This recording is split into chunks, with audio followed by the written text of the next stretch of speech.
Have a roll call, please. Mike Davenport. Here. Christopher Espinoza. Here.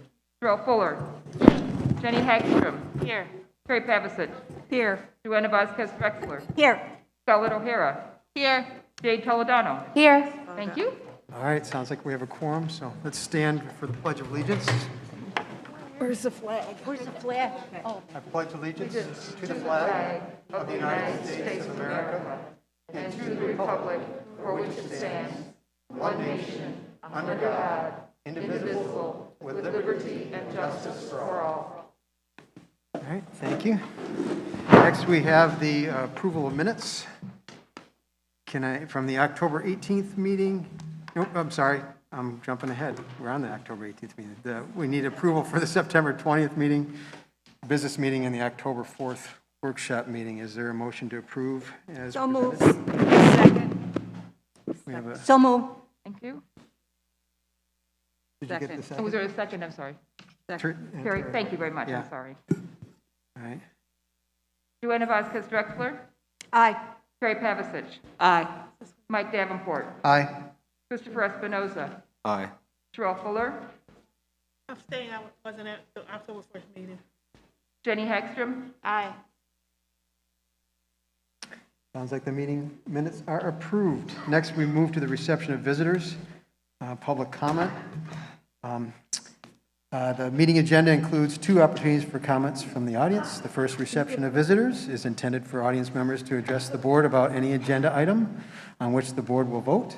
The second reception of visitors is intended for audience members to address the board on any topic pertaining to Community High School District 99. Comments will be limited to 3 minutes to provide all visitors an equal opportunity to address the board. Individuals needing more time should submit their thoughts in writing to the board's secretary. Visitors addressing the board need to submit a comment slip to the board secretary and will be invited to the microphone. Prior to addressing the board, audience members should state their full name. The proceedings may be tape recorded for the purpose of producing accurate meeting minutes. Well, I don't think we're really tape recording anymore, are we? We're video streaming. Yes. And the board's presiding officer reserves the right to modify these protocols if circumstances warrant. Audience observation of these protocols is appreciated. So, I have no slips for action items. We do have a light agenda for action items this evening and have not received any slips for that. But we have some for the second reception. does anybody else? You slip ahead of time, so. If there's we're good. anybody that wanted to speak on these items, we just need a slip from you. Okay, so we're going to move on to recommendations and reports of the superintendent, and I'm going to hand the gavel over to my Thanks, sorry esteemed about being late. colleague. Thank you. All right, good evening, everybody. Before we get started on our regular business, I'd like to recognize the principals and associate principals at both North and South High. This is National Principals Month in October. I think the last weekday of the month is actual Principals Day. But we will be recognizing our administrators for all of their excellent leadership and hard work in the district this month. And today is one of those days that we recognize them. Courtney is here. Ed, unfortunately, couldn't be here this evening. And I'll just show everybody the goodie bag. Try not to drop them. So, Courtney, on your way out. Courtney, if you need help. Pick one I only deliver. I don't know what happens after that. No, thank you. Thank you. Yeah. Yum, yum. I wish Ed was here. This is his last year as principal, so. Yes, and this is Ed's last year's Yeah. principal. So, and Courtney's first. All right, so it's really to recognize the work of the entire principals or assistant or associate principals during this month. So they're a wonderful team of people to work with, and we appreciate them greatly. So thank you both, or all. All right, just a quick update on return to in-person learning. We updated our metrics this morning. You can see for our numbers are really, I hate to say it, really good comparatively, especially You know, at the high school level, we're doing really well with all of our activities running, and the number of cases, new cases, 1 each of the last 2 weeks. So overall, people are doing what they need to do to keep our schools safe. So appreciate the work that everybody's doing. We did receive some updated guidance late today on new definitions around what outbreaks are going to be considered from IDPH. I haven't had a lot of time to process that yet, but it looks like it's more reasonable than what we saw before with, you know, just any transmission being an outbreak. So I'll take a look at that, but it didn't look as a cursory look of the new guidance and FAQs that there's anything that substantially impacts what we're doing. So, you know, new guidance coming in. The governor's executive order on masks expires this week. So we'll see what happens with that. We expect to hear something by Thursday on that. So we'll see what happens. I think that's all I have for the return to in-person learning update. Any questions from any board members? All right. The core of tonight's meeting is really about the proposed new bell schedule for the next school year. Gina and I are going to tag team on this a little bit. Really, as we head into this week, we'll be communicating a lot of information with students, families, and staff over the course of this week. Tonight's presentation is intended to be a general overview of kind of what we're starting to look at proposing to do. Over the course of this week, we'll be emailing everybody a whole bunch of more detailed information, a 20-minute video that Jade and Scarlett helped me put together that go dive deep into all of the information. It includes the full slides that make up the video. It provides an overview of kind of the potential bell schedule, and a feedback form for people to offer their feedback on what we're working on at this point. What's important to recognize is that people are seeing this as we build it. Okay, so we will present in the materials that go out some of the challenges that are being presented and some of the things that we need to work through. These are all things that we administratively could easily solve if we just wanted to make a decision from the superintendent's office. However, we feel like these kinds of decisions are best made with input from the folks that are closest to the impacts that we're making. So, and really the way that the flow of a school year works, if we're going to make a schedule change for next year, we really need to outline the core of that change by November when we start to head into course selection, so that students and their families are selecting a schedule knowing kind of how the flow of the day and year will occur. So we don't have to have all of the answers by November, but we definitely have to have a structure built by November. And then... To be clear, though, you're talking about the calendar, or the school year, not the calendar. I'm talking about the school day. Right. The school day. So by November, you would be ready for January or August? We need it in November to be ready for it to be in place next August. Thank you. I Yes. just want to make sure. Yep. No, that's a fair question. All right, so overall, what is the change that we're talking about? Really, we're talking about just changing substantially 2 days of the week. Actually, all of the days will change slightly, but really 2 days of the week go from the 8-period day to a block type schedule where you see half of your classes one day and the other half of your classes the next. 3 days a week are traditional 8-period days. So we're still building around a traditional 8-period schedule. It should not at all limit the ability for students to get the courses that they want to get, or, you know, it's still built around that. We just restructure time on 2 of the 5 days. By restructuring those days, you're going to see some of the benefits that come from it. Gina's going to share some of those with you in a little bit. But other features that happen on those 2 days are access periods, which is some time each day in which all students and all staff are freed up at the same time so that students can get help from whoever they need help from, or they can accelerate using the resources that we have here, or take advantage of the building resources or our CSSS or support staff or whatever students need. They can access those resources, or we can drive students towards those resources if we know that they need something during that time. Also, you'll see a feature in the schedule is when their lunch period rolls around in the block days, they get an extended period of time to do some of that as well. Also, in those times, we can push in and provide resources to students. So things like the College and Career Center, or scheduling, or college planning, or meeting with the trades, or meeting with businesses in the community.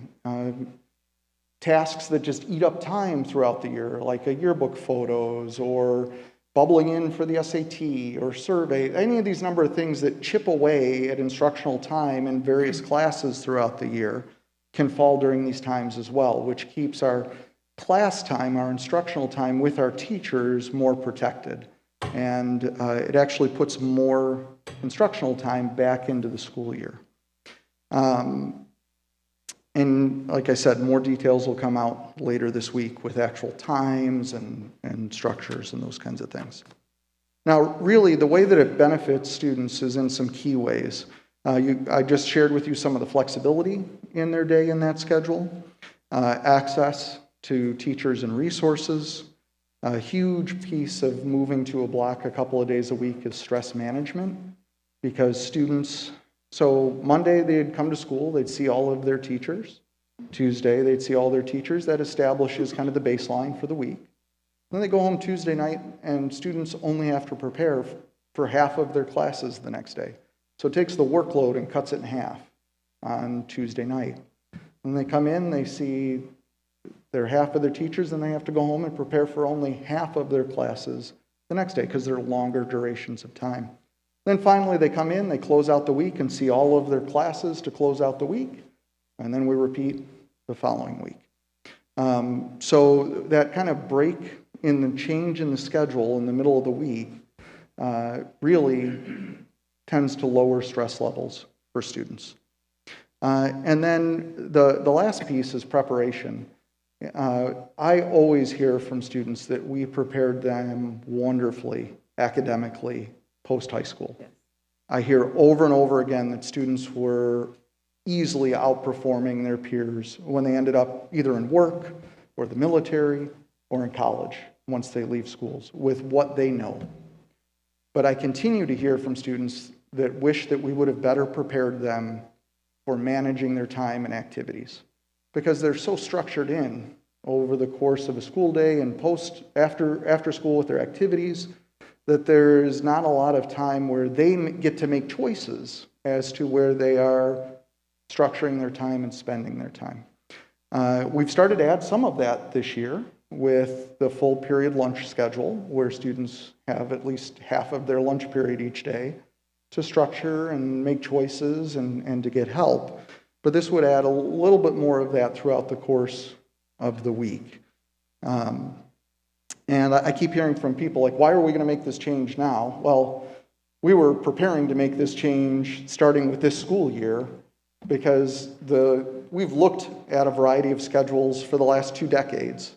And what's really prevented us from making a substantial change is the physical layout of the buildings. That we wouldn't, just like what we see with lunch periods this year, we didn't have space to house students and to get them access to resources where our new common spaces allow for that to occur. So we had planned on this being in place for this school year. Pandemic got in the way a little bit with that. But now we're here, the spaces are up and going, we're returning from the pandemic in our traditional schedule to give us a year to kind of work through this, understand it, get feedback. But now we can accommodate a schedule change moving forward. All right, anything on what I just shared there? I'm going to get a little bit more into the weeds here.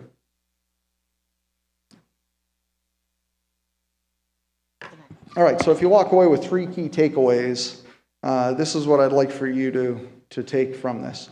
Really, the first change is this allows students more access to teachers and resources, and it lets students spend a little more of their time where they need it. Right now, the way that the schedule is locked in, you get 50 minutes per class every day, each day of the week, and that's how the time is structured. But by adding the access and the resource periods, there's some student choice there, or for a student that's having trouble making good choices, we'll structure the time for them so that they are applying more of the time over the course of the week where they need to spend it, or where they choose to spend it, if they're performing at a level where they should have choice. The next thing is it allows staff to leverage different opportunities for lessons and activities. Right now, everybody's kind of working in the same 50-minute box every day. And if you want to do a longer activity, you have to spread it over 2 days. You can't get kids into the flow of this longer activity and then stay there. It has to end in 50 minutes when the bell rings. And what this allows is the same kind of thing we've done with the building, is build in flexibility. Make it so that they can leverage time to work for them, just as we've started to change, or drastically have changed our buildings so that the building can work for lessons and activities. So it gives teachers another tool to plan and build around throughout the course of the week. And finally, as I said earlier, it adds instructional time into the school year. It compacts the school day. One of the features of this is that we get rid of the extremely late start on Monday, and instead, when the schedule goes out, the proposed schedule later this week, everybody's going to see a little later start every day of the week, which we know the research shows for high school students, the later that you can start and still make the day work and all the things during the day and after the school day work, the better it is for our students to learn. And then there's a consistent start time and end time each day of the week as well. So those are the key takeaways there.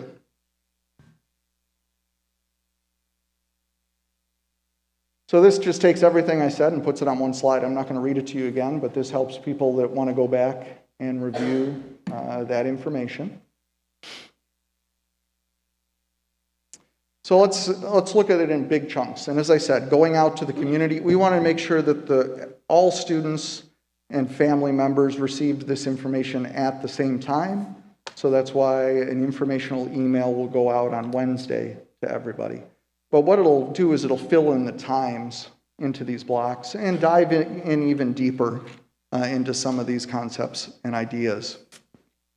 But this is the general flow of the week. So you can see on Monday, Tuesday, and Friday, as the board has seen before, we have 8-period days, just like we have now. Like I said, 3 of the 5 days a week don't substantially change.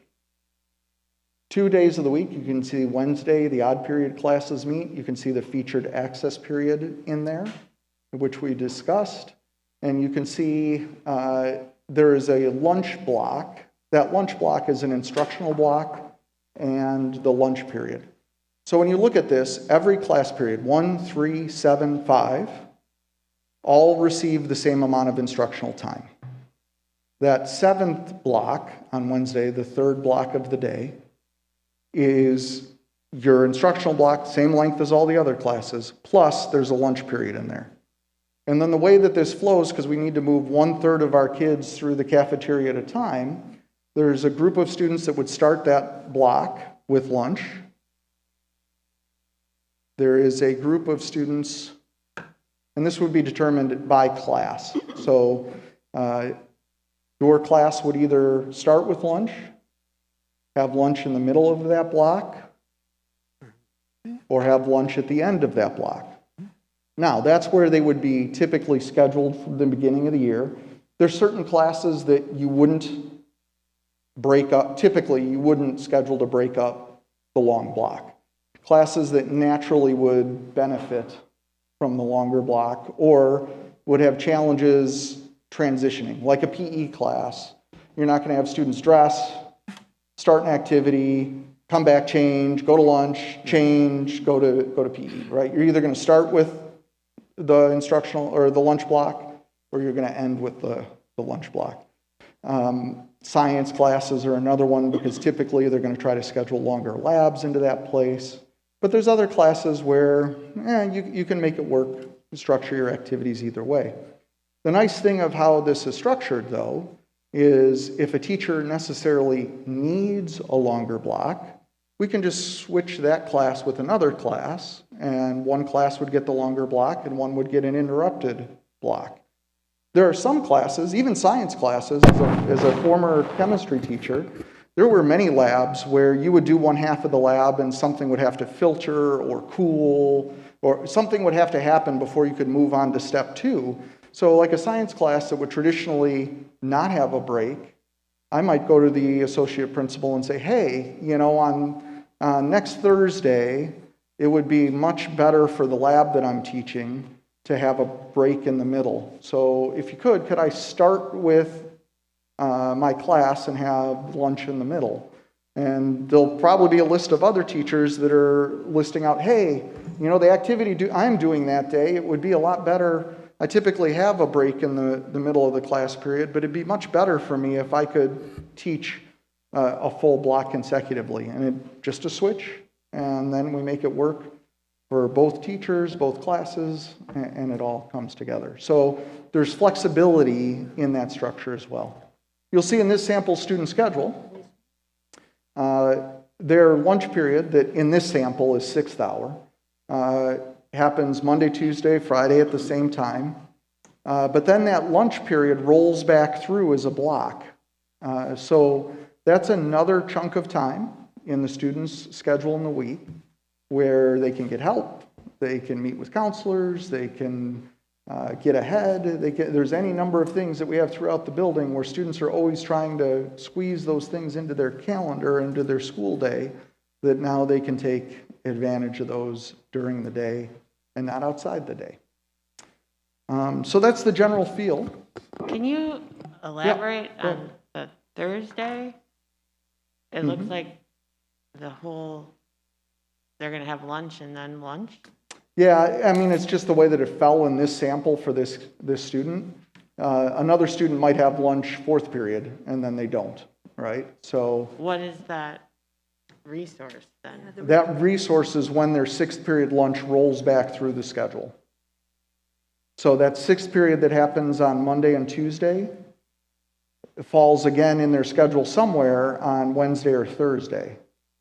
So that becomes an unstructured resource block where we'll put activities into that time and students will have that time to also get work done, just like they do on the back half of lunch right now.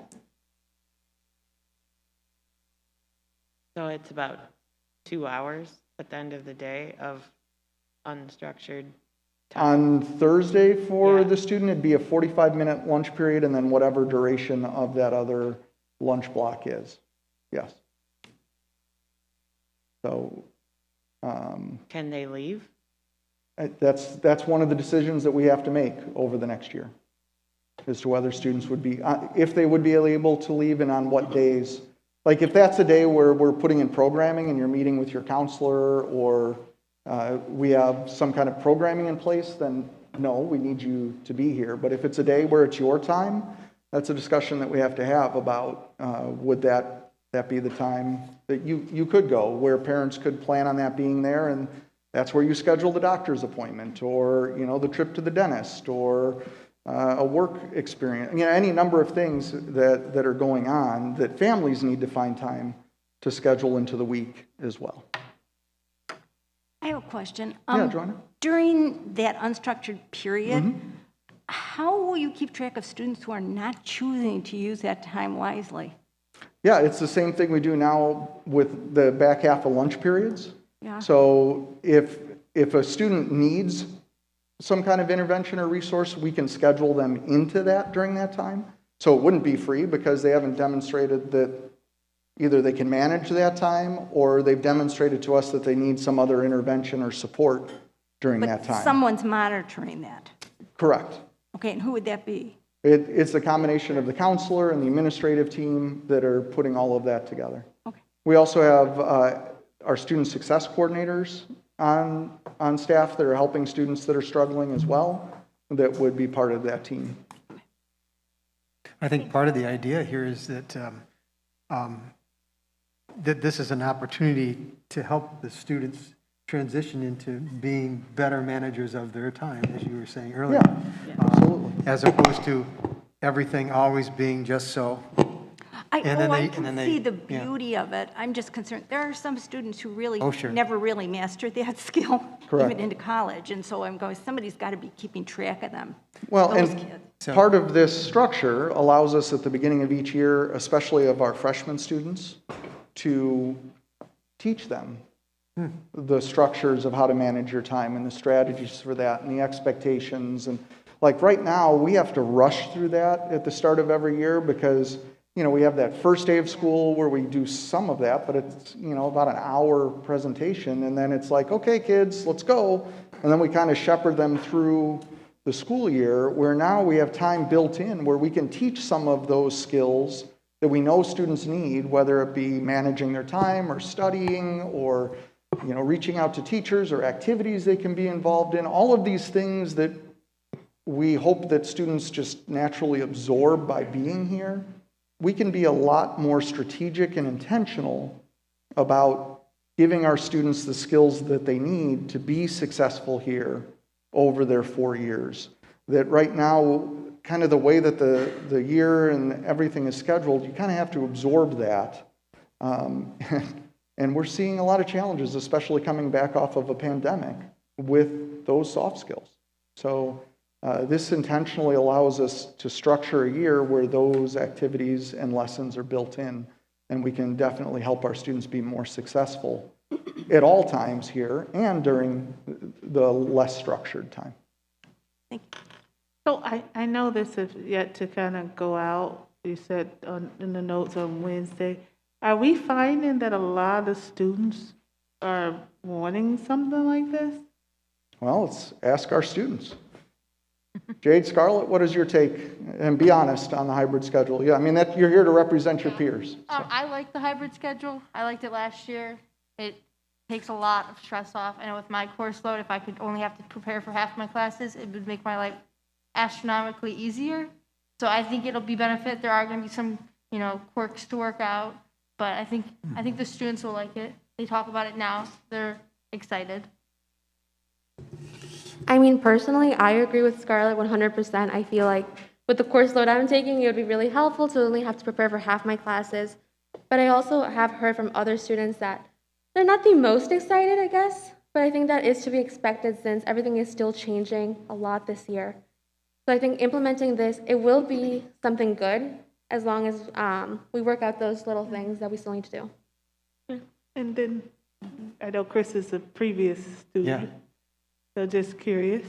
Yeah, I think I agree with them that only having to prepare for half your classes at a time seems to be easier to prepare for the day before. It takes a little bit of the stress off. I know in college, for me, I have classes Monday, Wednesday, Friday, and then Tuesday, Thursday, and only having to prepare for the test that day, you know, instead of even like Monday, Tuesday, and Friday being all the classes, I think, you know, you can suffer through Friday because you got the weekend to come up, and then Monday is a good reset to get all your information from your teachers. But that break in the middle of the week is usually when the stress sort of hits its peak, and I think that'll take off some of the mental wear that it puts on students. Okay, thank you. So while they would only have to prepare for half of their classes, isn't there a theory though too, like hypothetically with an English class, you might have more reading to do or something because it's a longer class? Absolutely, yeah. But there's a lot of research about the switching and getting into the flow for one, you know, half of those classes is easier on a student than prepping for 8 separate ones, right? Because it might be a little bit more for a class that night before, but it's not keeping track of 7 different classes. It's now 3 or 4 different classes that you're really digging into and prepping for. And then just to confirm, on the day where there's math and lunch, they're going to have a full hour and a half of math, or they're going to have a broken down? Yep, that would be, it would be the same amount of time as the other classes that meet that day. Okay. but it may be split in half. It might be split for, because we still need to move students into the lunch period. We, can take a third at a time. So some of our classes are going to have to be split that way in order to accommodate getting everybody in and out of the lunch period. So last question for me. So the classes on that Wednesday, Thursday are longer classes. Correct. How, I think about attention spans, right? Yes. And having kids in that class for so long. I think sometimes breaking up a day, gets you to kind of refresh and get ready to go back and sit into some other course. So just that movement. So that's another thing I was wondering, are we incorporating a break? Because you're talking about an hour and a half long class, right? Not necessarily, well, yeah, you're talking about a longer class, yes. Okay. But what teachers will do in that space is vary what activities and lessons are occurring during it. You're not going to sit and listen to a lecture for an entire block. It's a time to build in longer based activities, things that take a longer duration of time to engage in. I doubt no teacher should be lecturing for, you shouldn't sit and get for an entire block. That's a time where we should be building in more active type of activities that take a longer period of time, that are a lot of times either not built in because we don't have time to do those in a 50-minute, or they're truncated. So a teacher has to get it up and going, the kids have to start it, and then just as they're kind of getting in deep into that activity, like the bell rings and we got to pack up and we got to move on, where this would allow at least one day a week where for that class you could really go deep on an activity, or you could structure multiple types of experiences during that block, where for a little bit of time you might be listening and then you might go do an activity thing, then you might have a little bit of group work, all structured around that same topic for that class period. I thought that was one of the criticisms that students had with remote learning is they felt like the classes kept going on and on and on, and there was no breaks. Sometimes you have to have a potty break or teachers, a snack break, and I yes. think that was one of the big criticisms in some of the questionnaires. So I want us to be really careful because we did run a hybrid block last year, and we did that for a lot of the same mental health issues for this year. But students working from home for 80 minutes without the structure of a school or the adult in the room is much, for class period after class period after class period, is very different than what this would look like with students back here in person. All right. One of the things I had to do because I had a similar reaction to, oh my gosh, and my mind goes right back to when I was in school. I'm thinking, oh man, how many times I sat there watching the clock, but school isn't like it was, for us. Thankfully so. I think we've learned a lot of lessons. Well, and I think teachers also know from one of the benefits last year was unusual, and we did have the blocks in there. But it did give us a year for teachers to find some things that worked and some things that didn't. And how some things structured actually help students make the time go by and use it efficiently, and other things not so much, right? So although I would never say that last year was a dry run for this, because it wasn't, but it wasn't lost in the fact that teachers did learn that there's different ways to structure time and activities and things that make it work and things that don't. Right. And I think we'll all be well served by having, as we are this year, students back with us in person as we structure those times and activities. You want I was also going to add that this experience last year obviously helps us, as you're saying, learn. And this was something that we were working on prior to last year as well. Correct. So for our community to know, that this is not something that we've just quickly put together here in the last couple of months, and we're trying to, this is something that we've been developing over a large period of time. And having our situation with COVID last year, while not ideal, at least we got to experiment a little bit with this and see how that would help with remote, and we learned some things from it. And I'm hopeful that all that experience is going to lead to more success coming into next year than we would have had we gone into that this year, not having gone through what we've gone through for the last year. So Yeah, the time frame, a presentation similar to what will go out on Wednesday. We had prepared to go out towards the end of the school year in, when did we go out, 2020? yeah, That was supposed to go out and ask the same, get feedback and right. all. But then as we were dealing with the pandemic, and then we had a window of time where we were going to send this out even over the summer there. But then we knew, based on the guidance, that we were going to have to be looking at alternative schedules. We just thought it was just too confusing to be talking about a year from now with right now. So we just put a pause on it. So we're back to it now, that we're back to a normal, somewhat more normal school year and a more normal schedule. We feel this is a time to have that conversation. And as I said, we need to make a decision here by November so we know what we're doing for next August. So you have the faculty support, or? Yeah, we've worked along with the teachers on this since the beginning. Yeah. And then, again, if there's an opportunity to offer final exams, that would be. Yeah, it would fit naturally within the schedule. Yeah. And that's going to be a department decision? The course team. Okay. Yeah, yeah. Because each course kind of has a little different approach and different material and topics and strategies that they're using to teach that material. So, I had a question. In terms of teachers, and maybe you're going to talk about this tonight. You don't have to talk about this tonight. But from what I've read, which is not extensive, but from what I've read about block schedules. Nancy, we can't hear you. Oh, sorry. Sorry. Can you hear me now? I don't think it's on. A little bit. is it on? Yeah. Hello, hello. No, it's on. No. I I think don't it's your think yours mic. is on. Yeah, your mic is on. I was going to say, maybe you're going to talk about this later, or you don't have to talk about this later.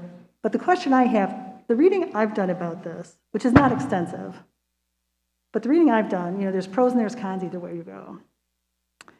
But where I've seen a thread is that where block schedules have failed, it's because some teachers embrace it and run with it, but a fair number of teachers don't change the way that they teach. And so there is actually then lost time because they don't teach the last 20 minutes of the class. So I'd be interested to know, if we go to this, how we're going to work with our teachers, how we're going to do development, how we're going to do support, how we're going to do evaluation. So that's also one of the strategies of trying to have this structure out and approved and in place now, because it gives us half a year to work on those strategies.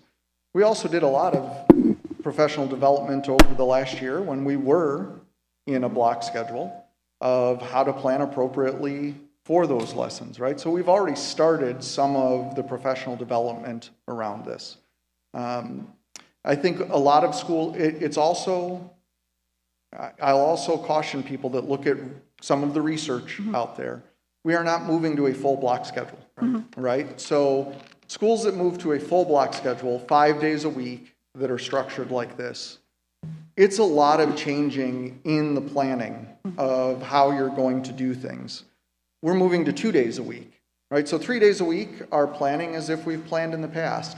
Now it's one lesson a week that you're changing, and many of our teachers have lessons that span multiple class periods already in a week, right? So instead of that lesson spanning 2 class periods, they'll be able to restructure it and get it into that single class period where it makes sense to do so for that longer duration of time. So this is not as drastic of a change as a school district that would be going to like a 4x4 block or some other structure like that. You know, this is restructuring the middle of the week to provide some extended time. So it's not a drastic, I know it may feel that way as a massive change, but really in the whole scheme of planning and building lessons and activities, this is not a seismic change. It's just, it's a good change for the reasons that I've mentioned, you know, especially the mental health aspects and stress management aspects, the flexibility in designing structure, and the ability for students to get the help and dedicate time on what they need are really the keys here to making this change. I've been talking a lot. I'm going to turn it over to Gina. She teased me earlier. Yeah, go ahead. Before we go to Gina, could people just make sure everybody's got their mask on, please? Thank you. Ma'am, Mask over could you put your nose. mask on, please? Over your nose. Thank you. Thank you. All right.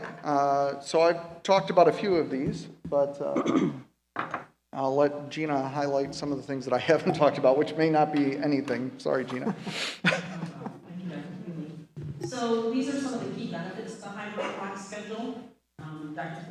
Healy has mentioned a lot of them, but some key points in terms of an increase in instructional time, gaining back some of that late start Monday time, so there's a consistent start and end time to the day for students every day.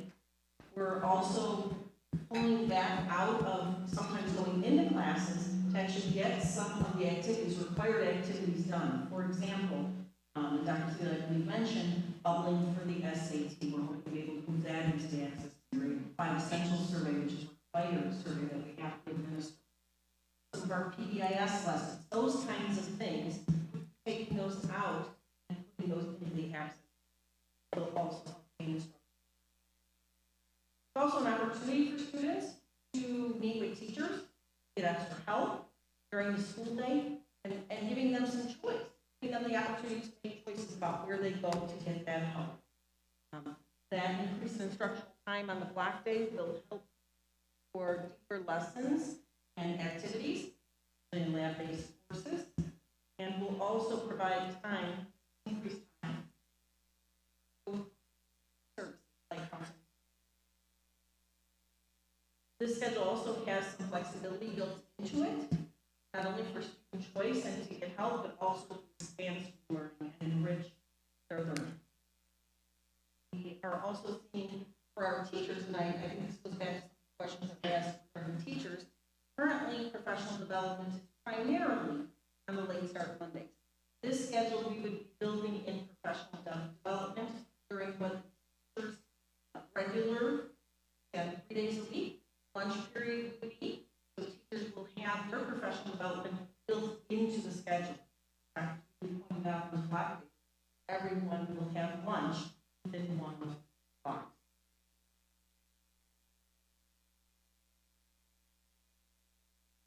One of the questions that we've been asked, why not go with the 4 days block schedule? In other words, have a 4-day block and 1 day, the traditional 8-period day. And there are several reasons why we are not able to do that. We believe it's important, especially in light of coming off of last year and still transitioning to the pandemic. That's really important. In the hybrid block, we're really taking the best of period day, best of a block schedule that allows our teachers to meet with their students. We also believe that in some classes, like performance-based classes, such as music classes, that repetition and practice. And in this hybrid block, they would obviously 4 days a week, they would be able to do that. But we will evaluate this as time goes on, as we always do. We move to the hybrid block next year, we'll continue to get feedback. We'll continue to be able to solve some of the issues in the schedule, and we'll make adjustments as needed. Along with the information that's going out this week is an FAQ that has some of the common questions that we've heard on it. This is one of them that will be included. And this is basically the timeline. So we reconvened our task force that actually started almost 2 years ago. We reconvened in August, and we started examining the schedule. We finalized the prototype, and that small committee that's working and gathering and looking at that feedback does include teachers and administrators as well. As Dr. Feely said, sending out a video, FAQ, and a feedback form for students and parents to give their feedback on the schedule. We are planning to finalize the schedule and seek board for it next month. And then December through May, we're going to be working on committees, including teachers on those committees, to plan and work on some of those aspects of the schedule that we need to work out to implement it.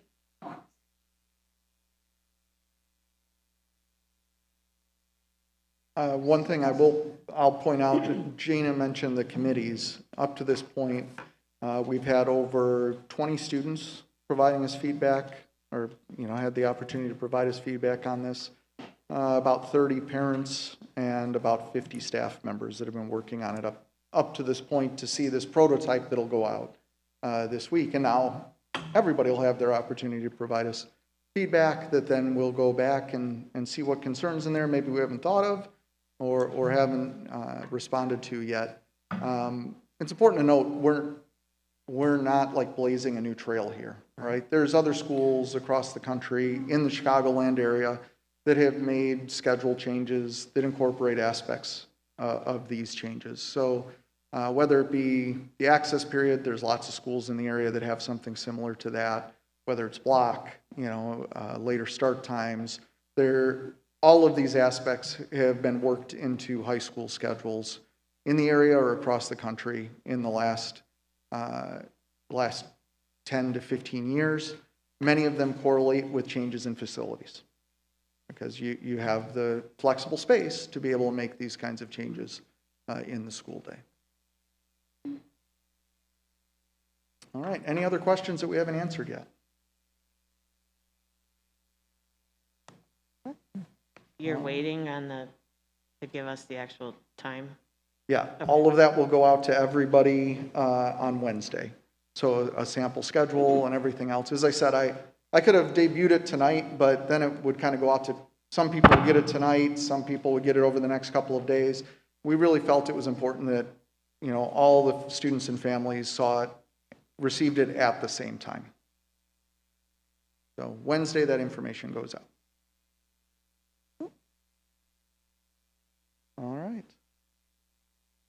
The only other agenda item is FOIA documents. This is our monthly report that we've received FOIAs and we have responded to them, and all the information is available on our website. Can I borrow your? Yep.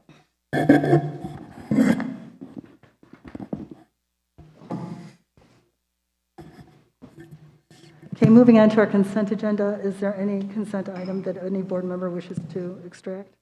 No. No. Then we need a motion for the Board of Education to approve the consent agenda as presented, which includes A, the personnel report, appointments exempt, appointments classified, B, the personnel report, retirement administration, retirements classified, resignations classified, C, the financial pages, and D, the educational tour, GGN bands and choirs, 12/27/22 through 1/3/23, Europe, United Kingdom. So moved. Second. Mike and Terry. Thank you. Mike Davenport, Aye. Terry Pavasich, Aye, with a heavy heart. Joanna Vasquez Drexler, Aye. Christopher Espinoza, Aye. Sherelle Fuller, Aye. Jenny Hagstrom, Aye. and Nancy Kupka. Aye, the consent agenda carries. Moving on into new business, the first reading of the policies and resolutions. The policy committee met, you can keep mine on. Policy committee met this month. We reviewed many policies recommended by the press, a couple recommended by the board's attorneys, and one resolution recommended by the boards. As always, this is the month to take a look, to dig in. If you have questions, ask Mike or I about the recommendations. They're up for action next month.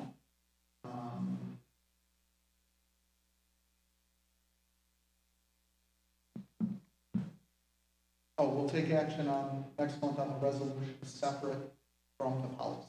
So the resolution will be its own action item.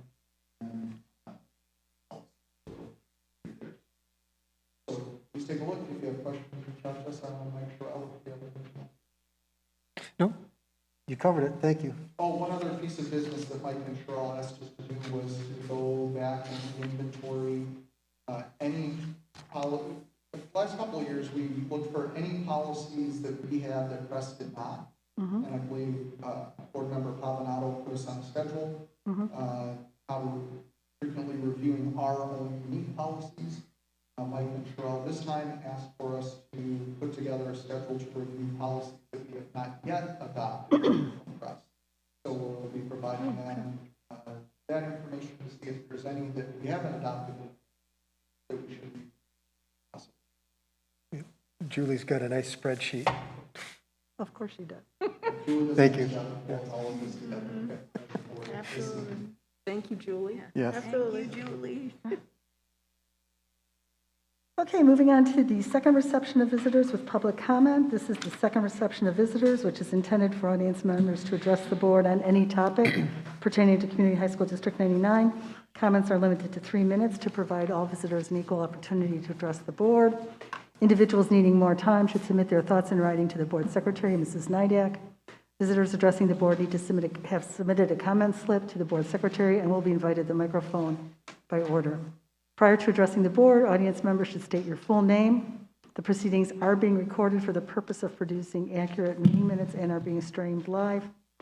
And I reserve the right to modify these protocols if circumstances warrant. Audience observation of these protocols is appreciated. Dr. Thiele. I believe based on the number of folks we've received, we'll be able to call. Good. How many do we have? Just a reminder for a couple of reminders that come up. First of all, microphone's there. Please. On the way down, be careful. That step's a little tricky too. So please be careful on the way down to the main floor. There will be a timer up there. Please wrap up. First up is Rich Brennan.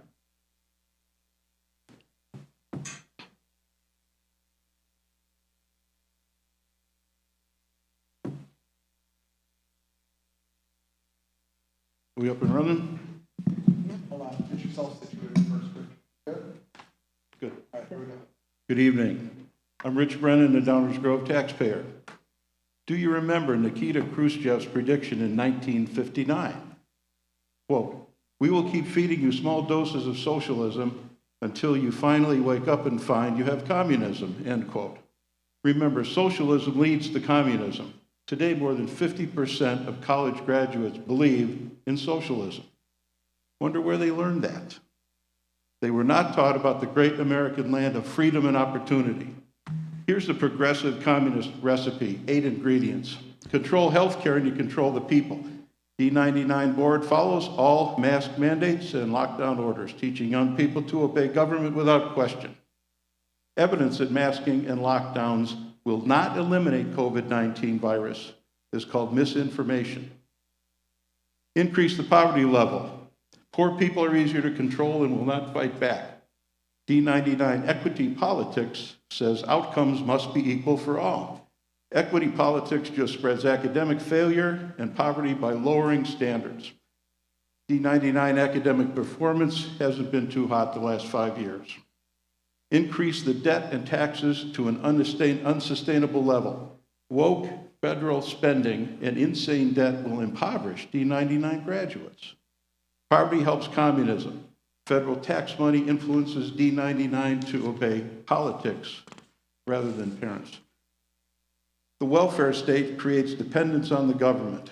The failed U.S. welfare state is not challenged within the D99 educational system. D99 kids don't know of a world where the family supplied lunch, not the school. Gun confiscation opens the door to the police state. Look at Canada, New Zealand, and Australia, where they have no Second Amendment to remind government that government is instituted to preserve our rights. Take control of what people read and listen to, and take control of what children learn in school. The D99 board has taken that control with not so good results. Remove God from the government and schools so government becomes God. How about the 10 Commandments as a counterforce to oppose inappropriate sex education in school? Divide the people into wealthy and poor, as in CRT, equity politics, class warfare is a tenet of CRT, even if you don't call it CRT. Any questions? Thanks to our Wake Up Hotline callers. And one more thing. You know why we're here? Because we love these kids. They're our nieces and nephews, our grandkids, our neighbors' kids, just like you do. And one more thing. We don't hate anybody we disagree with. I guarantee you that. Thanks.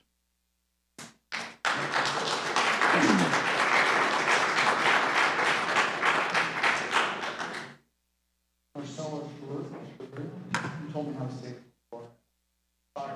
Correct? Thank you so much. I'm sorry about that.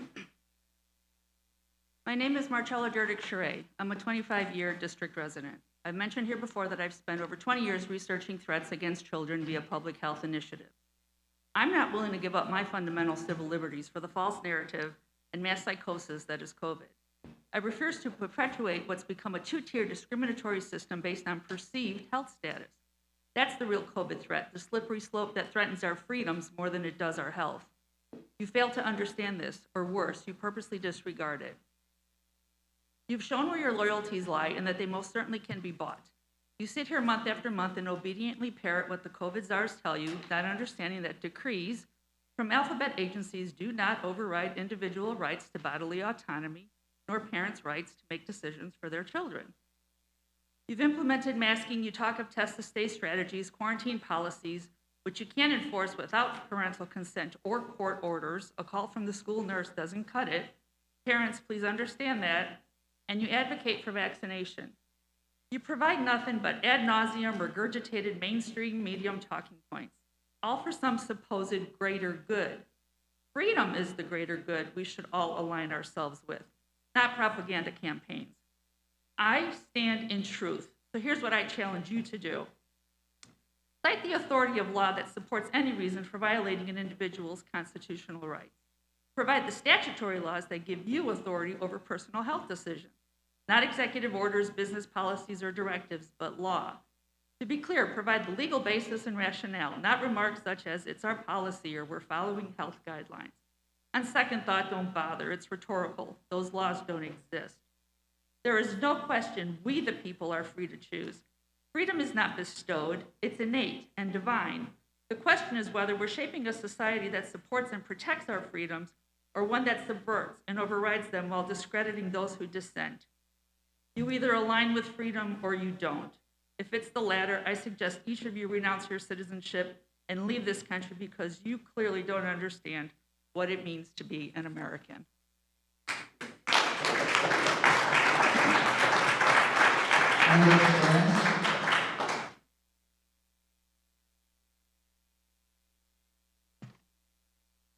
Good evening. I'm Linda Schranz. I'm a 35-year resident of Downers Grove.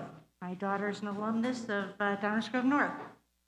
And I came tonight to speak in praise of the board's effort to maintain safety for the children, teachers, and other staff, despite pushback you're receiving from some members of the community. I voted for each one of you up here. And the reason I did was because some of you I knew already, some of you I spoke with in person, some of you I read about. But the thing is that you all presented to me people who cared about the children in the community. So that's why I voted for you. That's why you're standing up there right now. I really believe that you would be able to craft policy and oversee the education process by trying to provide every child a positive and safe environment. I've heard a lot of talk about masks, and personally, I hope they stay, because they have been demonstrably shown to minimize the contagion of COVID-19. And an added benefit is they also help hinder the spread of the cold and the flu. So I just want to come up and say, I think the board has done an excellent job of providing clear direction during this turbulent time. I hope you know that the majority of people in the district support you and hope that you will continue to serve us in the future. Thank you for your service.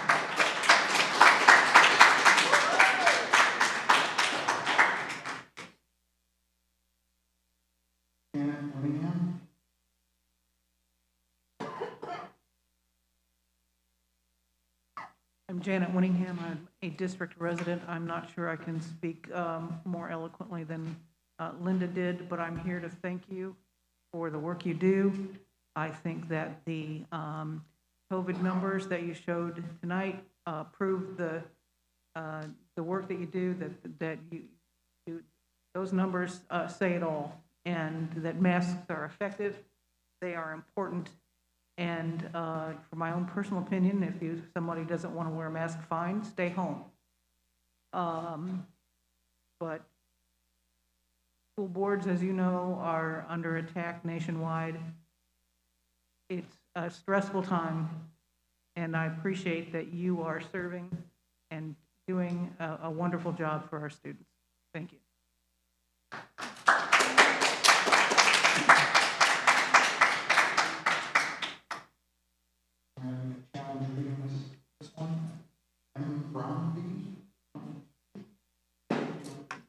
Sorry, not out of the classroom. My handwriting is still.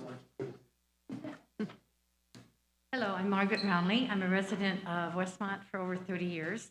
I used to teach school, but it was too hard, so I quit and became a chiropractor instead. It was much easier. I'm here because I'm interested in helping you create and support you in creating a really healthy, happy community in school. I'm really willing to listen to others with opposing ideas. I believe that's how we grow. But I'd like to read a couple headlines that kind of alarmed me.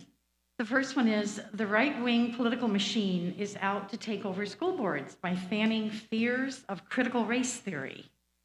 And I can lick my tongue. Okay, we'll just go to the next one. The Koch connections and the sham grassroots of parents defending education. Parents defending education is corporate school privatizers going hard right to attack school boards, superintendents, principals, and teachers. It is kind of a dirty game. I guess you're aware of it, I hope. And it says a lot about a grassroots system, particularly one related to a Koch political operation. So now I'm kind of wondering if some of the controversies, not all of them here, but some of them that I've observed, and you have too, may really be about healthy choices and freedom, or are they more contrived movement to break down an institution? That is part of our local governance. We need institutions, we need you, and I think you do a great job. A book written by Timothy Snyder called On Tyranny discusses 20 ways to break down democracy, and number 2 was to go ahead and destroy all institutions. We as a community will either rise together or we're going to fail together. We are all connected. The human body, if one cell goes dysfunctional, I don't know if you're aware of this, but every other billions of cells in the body at that moment are identified, notified, and communicated that something's gone wrong. So every other cell actually harnesses energy to go help rescue that one cell. If a group of cells continue to dysfunction, we get something called disease of an organ, and it ends up usually not very well. It can often end up in death. That's how a community works.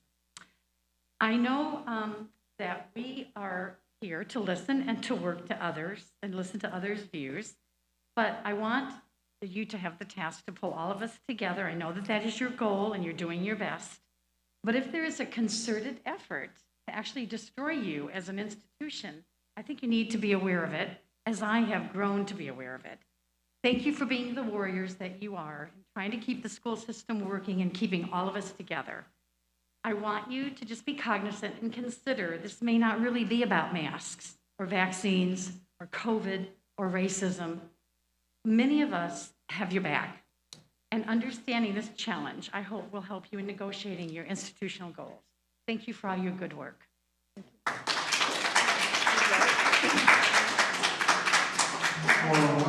did it. Excuse me, could that gentleman in the second row please put his mask on?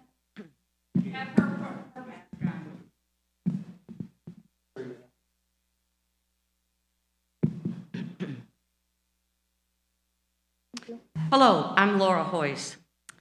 We have been addressing the board now for 6 months as an organization known as Wake Up D99, and we care very deeply about our kids, and that's why we're doing this. We really want information. We're seeking to understand what is happening in our schools, and rightfully so. I think that there are 3 areas that I'd like to address tonight where we have questions, and I understand that board policy does not permit answering questions in this forum, but I'll go ahead and let you know what's on our mind and then follow up with questions and hope those answers will be forthcoming. We have made email and FOIA requests and direct requests for information, and we've gotten a few answers, but we've dealt with a lot of resistance to disclosure of information that we simply need to know. First of 3 items is we want to know what educators are being told to teach our kids. We want to know what training is actively going on. And in those responses to FOIAs, we learned that District 99 has been conducting workshops for faculty members since 2015 and spending thousands and thousands of dollars for SEED training, which is seeking educational equity and diversity. So it looks like every faculty member has been through SEED training over the years, and it's been thorough and it's under the category of professional development, but we simply don't know what that is. And in our request, we've been asking for training materials. What is it that the teachers are being trained? We need to know that so that we know what's going to be relayed to our students, our children, our kids in the school. And it's not forthcoming. For some reason, it's close to the vest, or, I've heard that teachers are told not to say what they've learned in these training sessions. It's about equity and diversity. And I know that the founder of SEED is all about white supremacism.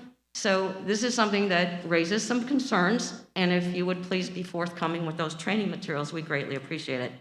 Secondly, sex education, we want to know what is being taught in the health portion of the class that is sex ed. We are told that there's no book, no videos, no documents, that each teacher presents in its own way as long as they follow the guidelines, that's fine, but what is it? What is being presented, and what will the changes be for the National Sex Education Standards? If the ISBE is gathering those materials and those are forthcoming, we're asking to know what will the content of sex education include. So discussing amendments to a policy about parents can complain about the curriculum is difficult to make a complaint when we don't even have the curriculum information that we've been requesting. The second point is, why did this district give Panorama $27,100 last year? That also raises concerns. Thank you.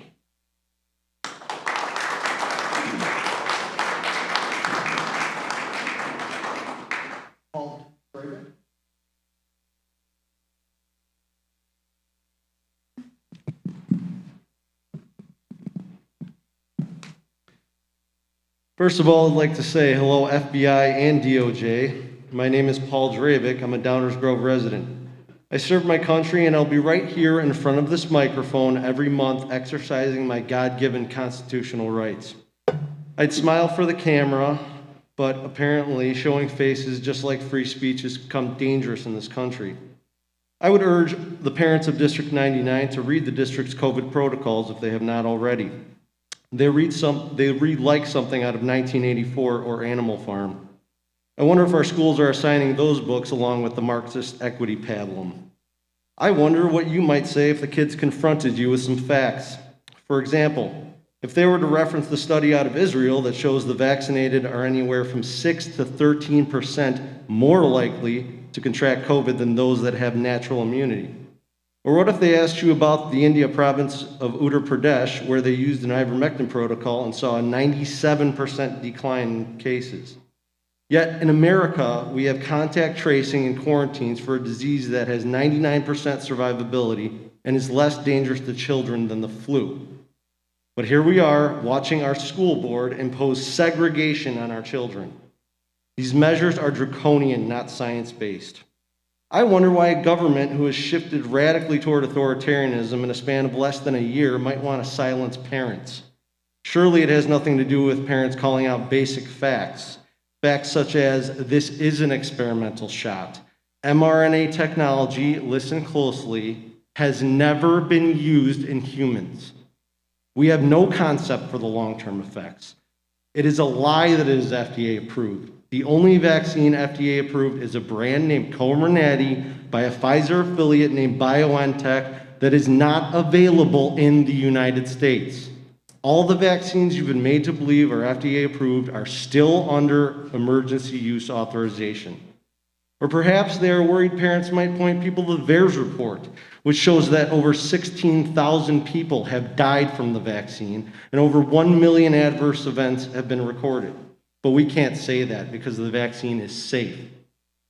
And yet, in 1976, about 30 people died from the swine flu vaccine, and it was immediately pulled from the market. Perhaps parents are curious why the government's threshold for acceptable vaccine deaths has jumped 50,000%.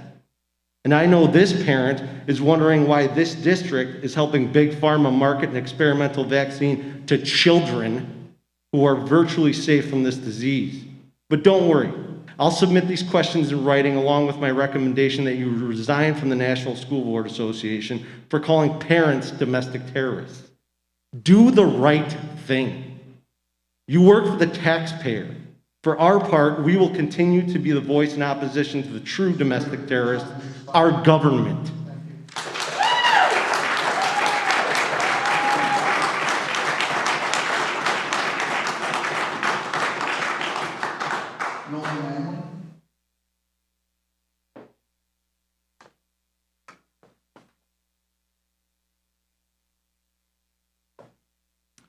Good evening. My name is Noel Manley, and I'm a resident of Darien, Illinois.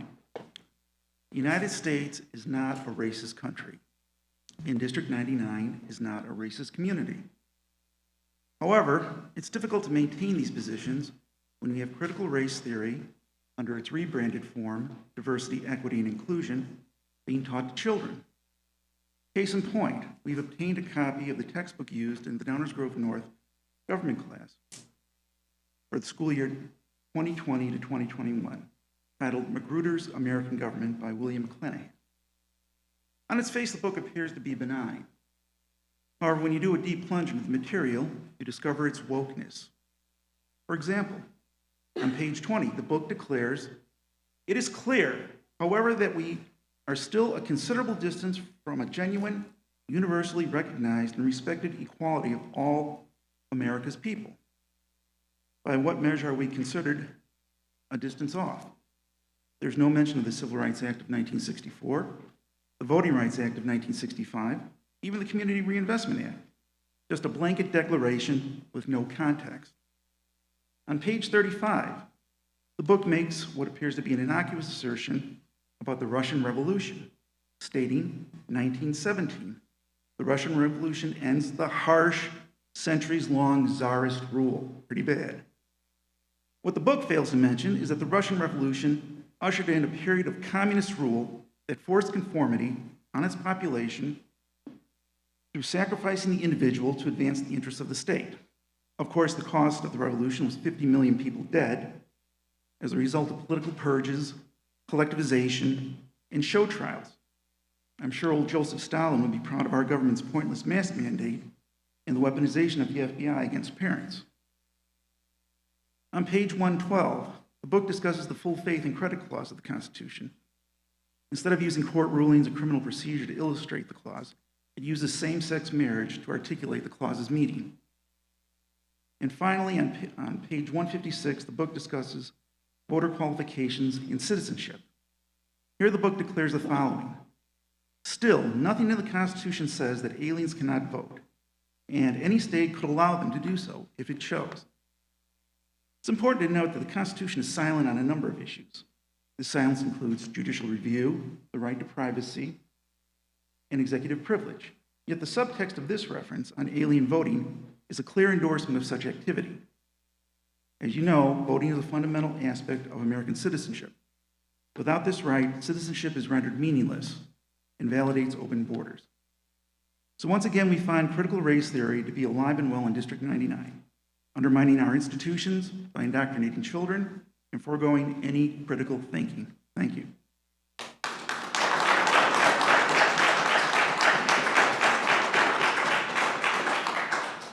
Baldwin?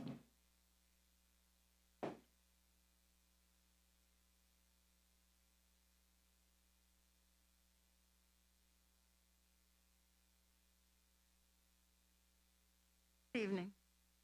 I'm just going to talk from my heart. I'm an American, like all of you, and I wish that you would teach this generation of kids to love America.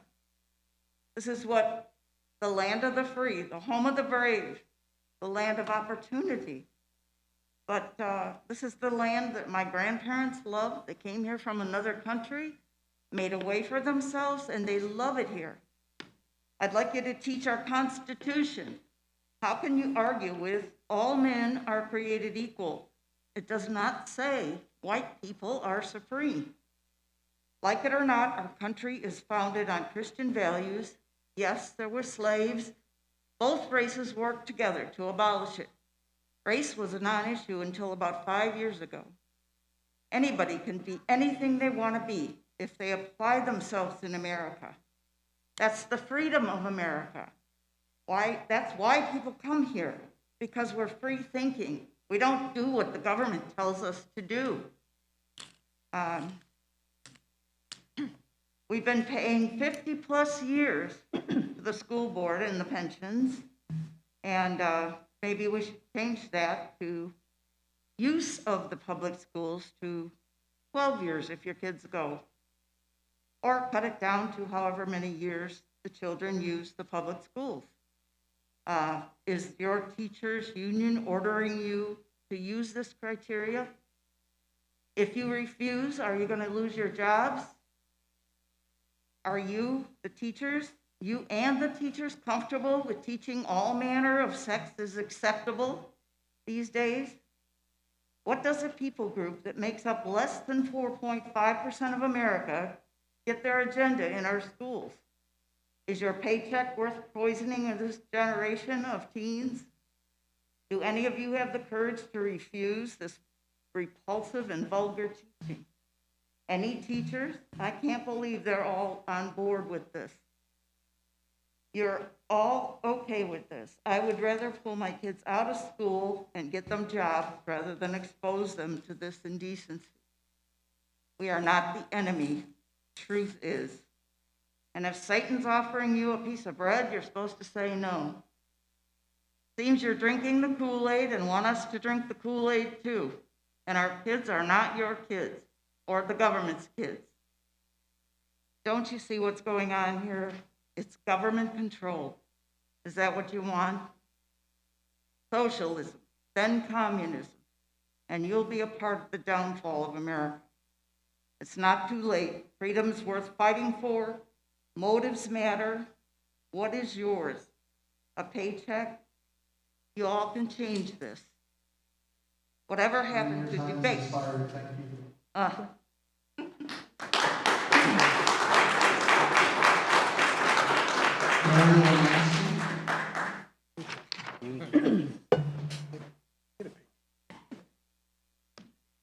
You're supposed to get paid.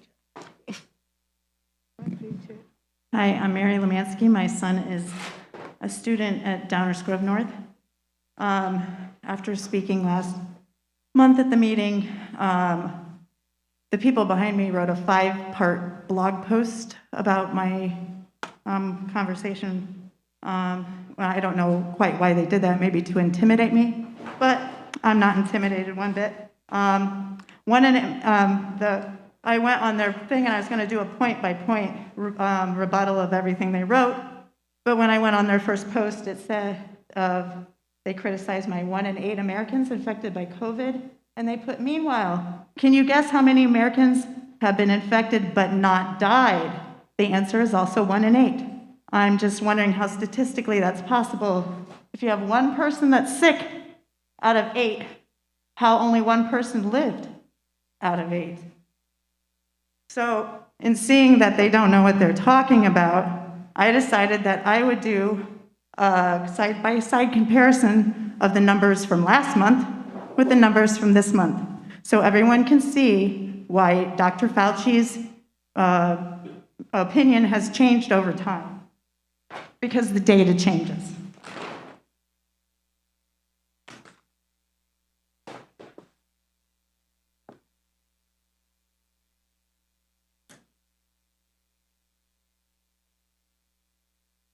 Last month, there were 41 million COVID cases. Now, there are 45 million COVID cases. That means last month there was 1 in 8 chance of getting COVID. Now your chances are 1 in 7. There were 670,000 deaths last month. Now there are 724,000 deaths. Your chances have actually improved of not dying of COVID, 1 in 62, which is interesting. 1 in 89 million people have been fully vaccinated compared to 173 last month. Last month there were 12,908 breakthrough cases, and now there's 14,992, which gives you a 1 in 12,606 chance of getting COVID vaccination compared to 1 in 7. And finally, the numbers for death. Last month it was 170 million were fully vaccinated, 189 now. There was approximately 2,000 deaths from people who were vaccinated from COVID, and this month there are approximately 3,000, and so now your chance is 1 in 60,000 of dying if you are fully vaccinated compared to 1 in 7, or I'm sorry, 1 in 62 chance of dying from the new numbers. So thank you. Thank you for following the science because the math supports it. That's what I wanted to say.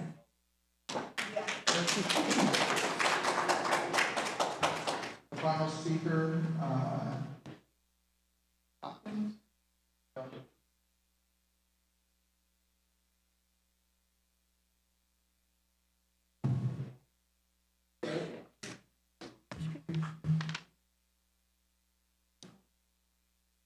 Hi, my name is Cynthia Hopkins. I'm a resident of Hinsdale, so I still consider myself a resident of Downers Grove because we're still in Downers Grove Township. So it took me 10 years, over 10 years to become citizen. And I think I have decent education and a fairly successful career. I have 2 master's degrees from University of Chicago. And I never took a penny from the government.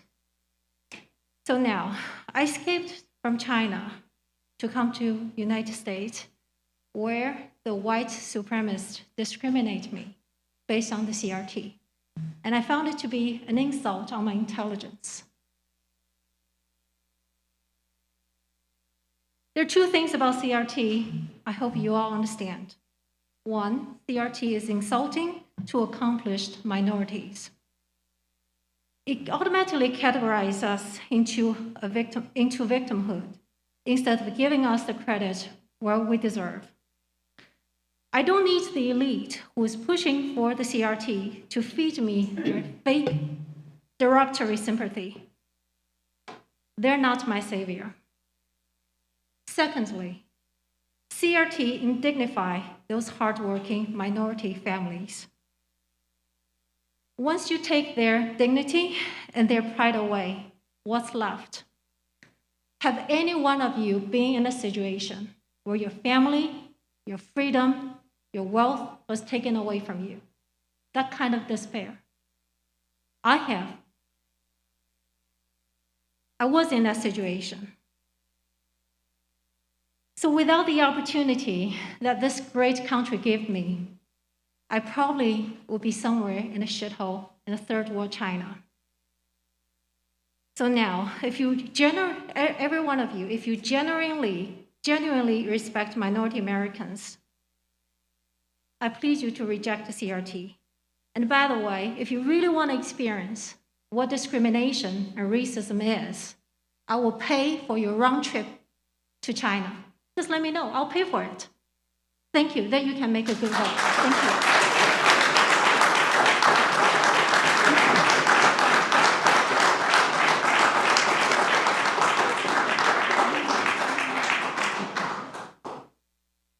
our final speaker,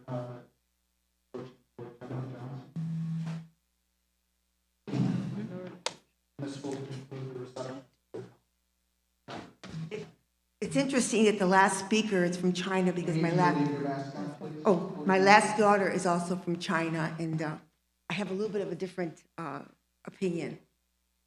I am a resident of Downers Grove. I've been a resident for 23 years in Downers Grove. Both of my children came to this school. I trusted you to protect my children, and I have never been disappointed. And for that, I thank you. I thank you for following the science, for doing the right thing. I know now it requires courage, and all I can say is thank you, and let's keep working at it. Thank you.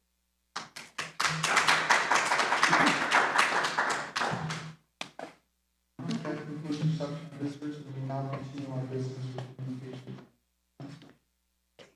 Let's have the report on LEND, Legislative Education Network of DuPage. Okay, that's me. We met for the first time for this school year on September 24th. It was really my first probably substantive meeting with the group. We sort of split into, we had a lot of state legislators attend the meeting as well, and so we split into breakout groups based on, you know, which representative represented your district, et cetera. A lot of what we focused on are some of the shortages, staff shortages, substitute pay, things like that that are kind of in flux right now.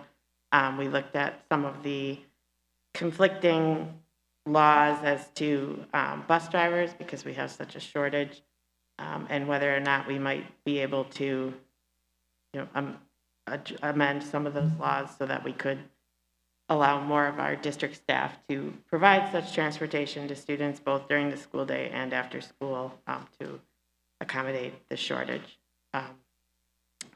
We focused a little bit on you know, issues about local control. Right now we're still obviously under a statewide mandate, so that's not relevant. Sorry, I'm working off of a bad set of notes.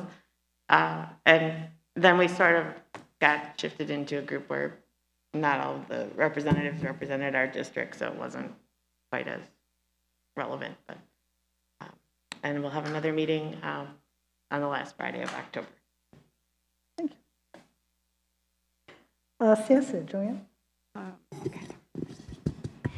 Well, as of last week, at SACID, we closed 3 classrooms, one at North Elementary School in Villa Park, District 45, and 2 at Waterbury Elementary School in Keeneyville, District 20. We're also advised of a positive individual at Hillcrest School at Downers Grove 58, and will now be closing that classroom.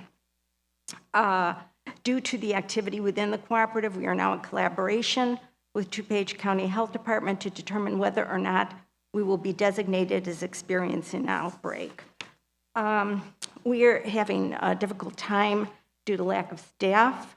We are shifting caseloads and making required notifications where we are not able to fulfill a service on an IEP.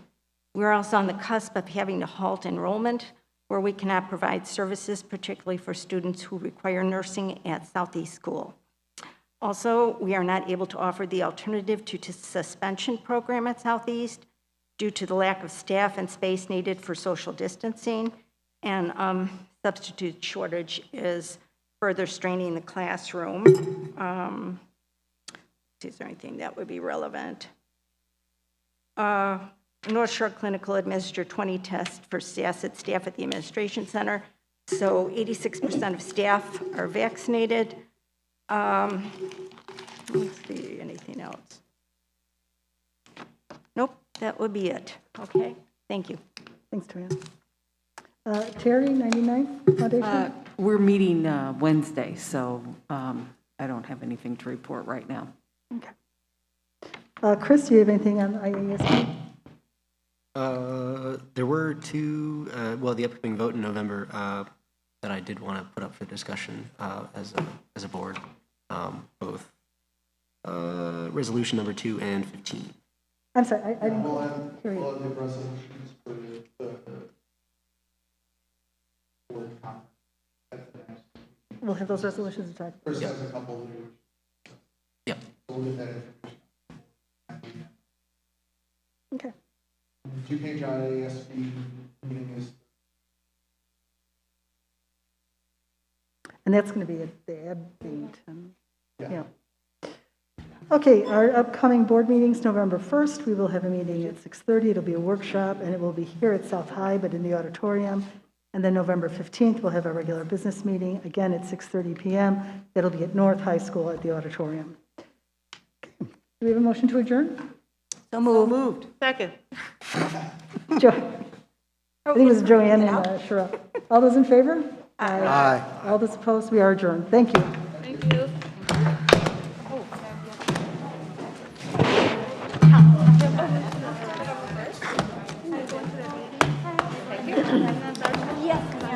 I have a question for you then, when you have a second. You're going to be there, right? Thank you for asking about the class schedule. All right. Say again?